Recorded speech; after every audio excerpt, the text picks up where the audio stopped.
That's a culture pioneer. I don't know about that. We can't have him laughing as he reads his own intro. Try and control yourself, Winston. You're a cultural hero. For today, anyway. Winston Marshall is a cancel culture pioneer. He was a member of the British rock group Mumford Sons, only to be forced out and publicly shamed for supporting a book which criticised the hard left protest movement Antifa. He was recently invited to debate the former US House Speaker Nancy Pelosi at the Oxford Union on the subject of populism. And millions have now seen what happened next. What do the Republicans say? Fake news. So they're diminishing that in the eyes of these poor souls who are looking for some answers. We've given them to them, but they're blocked by some of their views on guns. They have the 3 Gs, guns, gays, God. A snake oil salesman sells them a bill of goods and then takes office, and the only legislation put forth is a bill that gives a tax bill that gives 83% of the benefits to the top 1%. Populism has become a word used synonymously with racist. We've heard ethno-nationalist, with bigot, with hillbilly, redneck, with deplorables. And I'm sure Congresswoman Pelosi will agree that the entire month of June 2020, when the federal courthouse in Portland, Oregon was under siege and under insurrection by radical progressives, those too were dark days for America. Yes? There is no equivalence there. You may be thinking now that Trump is a populist. You are right. He didn't accept the 2020 elections, and he should have. So should Hillary in 2016, so should Brussels, and so should Westminster in 2016, and so too should Congresswoman Pelosi, instead of saying the 2016 election was, quote, hijacked. Was what? Quote, hijacked. It was. That doesn't mean that we don't accept the results of it. Well, Winston joins me now. Winston, first of all, kudos. It was fantastic to watch you in action there. I do see a life in politics, possibly beckoning. Can we get that on the table off the start? As far as I can see, if you want to get anything done, don't work in politics. That's true. So at the moment, I'm a very patriotic person. I love my country, but I feel the best way to serve Britain is to build things, build businesses, build social enterprises and those kind of things. That's how I think time is best spent now. What I'm curious about, because I've done the Oxford Union, it's quite an intimidating place to go, particularly if you're up against one of America's most senior and experienced politicians, Nancy Pelosi. Did you have any qualms about accepting the debate, which was about whether populism is a threat to democracy? It's also quite intimidating to come on your show, Piers. Well, okay, but, you know, I did actually wasn't going to do the thing. I had plans to be elsewhere, didn't want to. And then a bunch of friends of mine were like, no, I think you should do this. And then about a week before, I learned that Pelosi was my opposition. So that changed what I was going to say quite a lot. I actually care about the topic quite a lot. And we should talk about what she said in the interview, because her hypocrisies are astounding. Well, that was what you did so brilliantly, was you exposed the double standard from the left in America towards a lot of these issues, like the January 6th insurrection, riots, whatever people want to call them, and the fact that they can't see any of that kind of behaviour on their side, like the refusal to accept the results of elections. I remember them all howling when Hillary lost. It's been stolen, it was rigged, blah, blah, blah. All the same stuff. They don't apply the same rules to their side that they do to the Conservative side. You're absolutely right. In that interview, in my debate with her, I bring up the insurrection that lasted in Portland, Oregon. Now, what I didn't actually mention is that and you can look this up, she ordered, Trump at that time was trying to send in more police, and I think the National Guard, to deal with the insurrection in Oregon. She ordered against it. So it's one rule when it's radical progressives leading the insurrection, and it's another one when it comes to Jan 6th. Now, she's completely blinded by Jan 6th. I read one of Trump's tweets from Jan 6th when she says, be peaceful, we're not like the other side. Again, that's not an exact quote, but you can look on his Twitter feed what he actually said. When I was doing that, she was looking at me, she was going, why are you doing this? I don't think she's ever heard these arguments. And another thing from the speech is throughout, or maybe 2 or 3 times, she looked at me. You can't see this in the camera. And she goes, "Why are you doing this?" Sorry. She goes, "Who are you?" Who are you? Now, I'm a nobody, right? So, fair enough. Well, you're a pop star. What she's actually saying is, do you know who I am? Yeah. And I was, like, quite astounded by it. Now, going into it, you mentioned, what's it like going to the Oxford Union? I was on adrenaline. You can hear from my speech, I'm, like, bombing through it very quickly. I've never done anything like that. I didn't go to university. I would call it controlled bombing. I mean, you'd done your research. You were ready for her. You'd almost second-guessed the lines of attack that she would come out with, and you just exposed the double standard. And that's why it went viral, these clips from this thing. I want to show another one. This is about the January 6th riots, where you asked her directly about comparisons. And I'm sure Congresswoman Pelosi will agree that the entire month of June 2020, when the federal courthouse in Portland, Oregon, was under siege and under insurrection by radical progressives, those too were dark days for America. Yes? There is no equivalence there. I'll play that again, just on that little bit, because it was her reaction which I found so striking. A refusal to accept any equivalence, even though people on the left in that circumstance in Oregon had taken over a public building and, for all intents and purposes, were trying to thwart democracy. Yeah. At the end of that clip, I asked her, do you condemn what happened in Portland, Oregon? And she looked at me completely blankly, almost as if she didn't know what I was talking about. Because you were happy to condemn both, and that's what made it very happy. That's what made it powerful.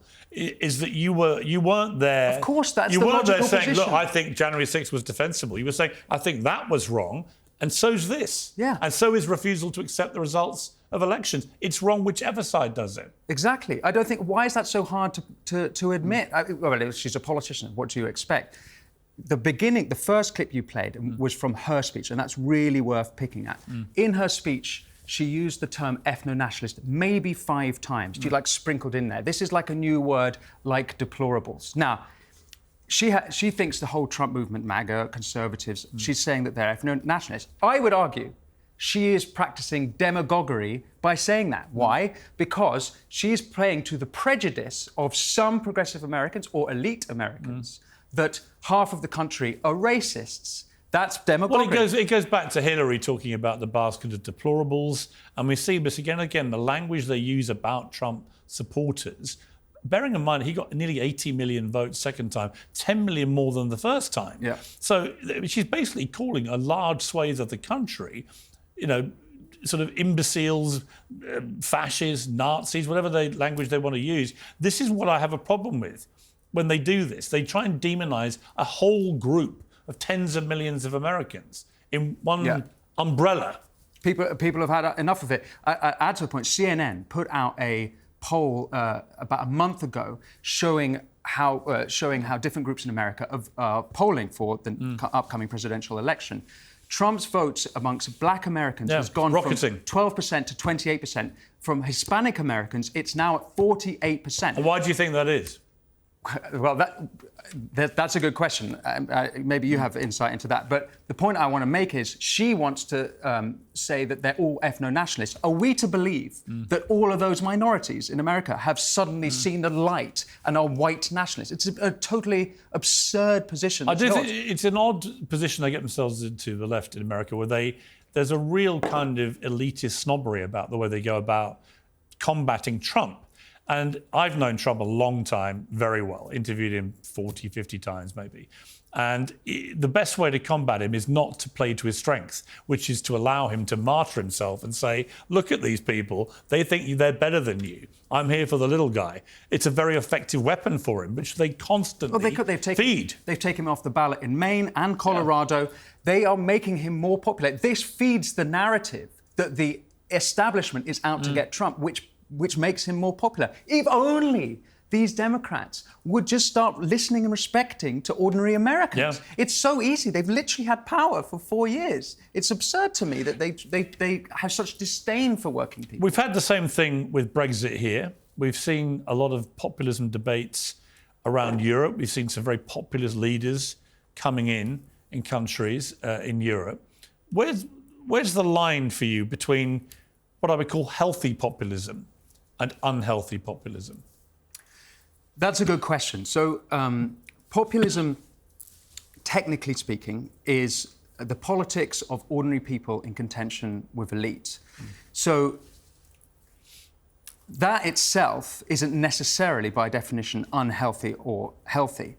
I would argue that all political movements are susceptible to political violence. We spoke earlier about the example of radical progressives, who the Democrats, well, Biden said Antifa was just an idea. The establishment elite in America supported the BLM movement wholeheartedly. And I know that's a complicated issue, but it's the extreme end of that movement was also not condemned, at least. So my point being that all political movements are susceptible to violence.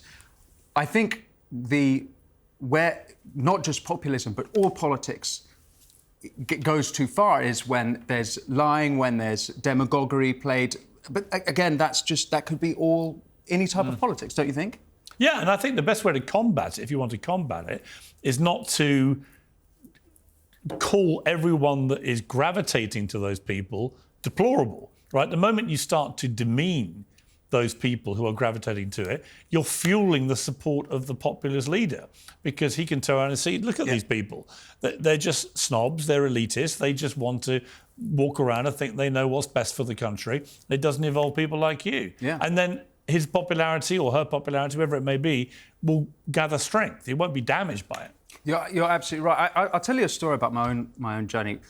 When in 2016, I was living in New York, and I was surrounded by liberal elite types. And when I didn't like Trump at the time, and I thought he was going to lose. I thought it was Hillary. It was easy for her. When Trump won, everyone around me was like, "Oh my God, America's completely I was there. racist." I was in New York the next day. It was like a ghost town. Yeah. People were walking around in trauma. Yeah. They couldn't believe that the supposedly most experienced politician in American history had lost to the least experienced. Yeah. And if you remember, on the night, you had Trump's camp in one hotel and Hillary's in the other. They're only a mile apart in this epicenter of this battle. Yeah. But it was extraordinary, the atmosphere, wasn't it? It's extraordinary atmosphere. And I remember having quite a different reaction to my friends and contemporaries. It was that I toured America. I've now visited 48 states, at that time probably 45 states. And I lived in the South as well. And I was like, America is not racist. Sure, I've seen racism here and there, but as a country, I was like, it's not racist like these people say. These people who I'd played before for 10 years were not deplorables. So I then went on a journey to try and understand I did position. the same, because I was doing crime documentaries and I've done America's Got Talent around America and things like this. And when you spend a lot of time down in rural parts of America, rural Florida, rural Texas, Alabama, all these places, you get a sense of a really different country in terms of attitudes. But they can't be branded together in a negative context. You're going to get bad people wherever you are. But I come across, I think, more deplorable people in LA and New York than I ever do in rural Texas. Well, this comes back to Madame Pelosi's speech. She described these people in her speech, and you really have to watch this because it's startling, that they are blinded. Sorry, no, the word she used was blocked from seeing sense and thinking rationally and choosing the policy the Democrats put before them by their, quote, culture and by, quote, God. Their thoughts on God are stopping them. Well, let's play that clip again. This is her about the 3 Gs. Let's see what she said. What do the Republicans say? Fake news. So they're diminishing that in the eyes of these poor souls who are looking for some answers. We've given them to them, but they're blocked by some of their views on guns.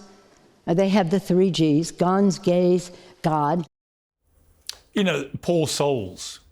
Like she's there to save them. Condescending. Yeah, really condescending. Another hypocrisy in that clip is she starts with saying, they say fake news. I'm sorry. For 4 years, every single day, we hear the words disinformation, misinformation, malinformation. The Democrats play exactly the same game with different words. It's not hard for us all to see what all these politicians either side of the aisle are doing. It's the same stuff. You, for some reasons that still baffle me, you had to leave Mumford Sons, a great band, because of the backlash to you having the audacity to support a book which was exposing some of the bad behaviour of the far left, which actually needed exposing. I mean, I'm not sure it would have happened today. Are you? Do you think you would have faced the same backlash? Or I feel the woke worm is turning a bit, that kind of cancel culture has peaked and people are now beginning to think, actually, this is very destructive. Yeah, that's a really good question. And a lot of people are asking this. Are we past peak woke? Yeah. And my thinking is, if Trump becomes president again, Trump wokeness or what we saw, the mania of sort of 2016 to 2020 might come back with a vengeance. They'll change name, it will come back under different... You know, at that period we had Me Too, we had BLM, Antifa, and... It was a kind of hysteria. It was a hysteria. It was like the Salem witch trials. It was like who's going to be next to be taken down and destroyed? And so I think that it's possible that stuff will come back as a reaction to Trump if he wins the election. That's my sense of it. But I think the reason he may win, and I think he's got a very good chance, is precisely because the left have been incapable of dealing with Trump. They think the only way to deal with him is to try and cancel him, suppress him, stop him running, literally try and stop him running, or if they can't do that, try and incarcerate him for some money he may have paid off a porn star with 18 years ago. They forget that most Americans are like, really? You're doing that to an ex-president of the United States? Yeah. It's almost like they're admitting that they have no chance of winning the vote. Yeah. Because it's like, well, we can't win the vote, so we have to use... So we have to try and destroy him another way, rather than destroy him at the ballot box. Exactly. But this is exactly populism versus elitism. Right. They're using all the power they have, all the institutions, from intelligence to the media, all of these kind of, the universities... These institutions that they have power and they're using it and they're mobilising it against him because they're actually scared of the people. Well, the university stuff is, I mean, it was ironic you were at Oxford, but the way these universities are behaving in America now is actually quite terrifying. I mean, they're being endorsed, these students, by professors in their workplace to basically suppress any alternative thought or opinion. I mean, it's the war on free speech on American campuses is scary because the one place you should be exposed to all speech and have proper debate and try and work out what you really think about things, given that many people from these campuses will go on to run things, is that you have to have a proper legitimate debate with all views aired. But they're not interested. It's taken an interesting turn in the last month, and I'm sure you'll be familiar with the Anti-Semitism Awareness Act. Now, of course, like you, like me, I'm sure you've been shocked and horrified by some of the anti-Semitism we're seeing on these campuses. However, this new act, which has been put forward by Republican congressmen and women, it says that the Department for Education has to embrace these rules about anti-Semitism as a definition, which include even criticising, let's say, the Holocaust. Obviously, that's a disgusting thing. My grandmother was a Holocaust survivor. You know, it's something that's horrible. I'm not saying that. What I'm saying is we need free speech. And so what we're seeing now, since the Gaza war started, was a turn where conservatives are letting go of their free speech principles. Yeah. Do you miss music? I mean, do you still perform? Do you I've still just play? come from the studio and I'm just rushing back to the studio after You're doing your own thing now? Yeah. Do you miss being with the band? I miss being on stage a lot. I loved that. There's a sort of magic there when you're in the music and the whole band are together and the whole room is focused on this thing that I know I can't. Do you think you'll ever be back with them? I am very happy now. That's not a no. I'm very happy. Well, it's good to see you, Winston. Thanks, Piers. Keep fighting the fight. Keep having a say. It's important. You know, I just think what happened to you was ridiculous. And I think what happened to you at Oxford Union was very telling in that it went viral around the world because people thought, yeah, good on you, calling out hypocrisy where you see it. I don't care whether it's left or right. Hypocrites should be exposed. Good to see you. Thanks very much, Piers. Good to see you.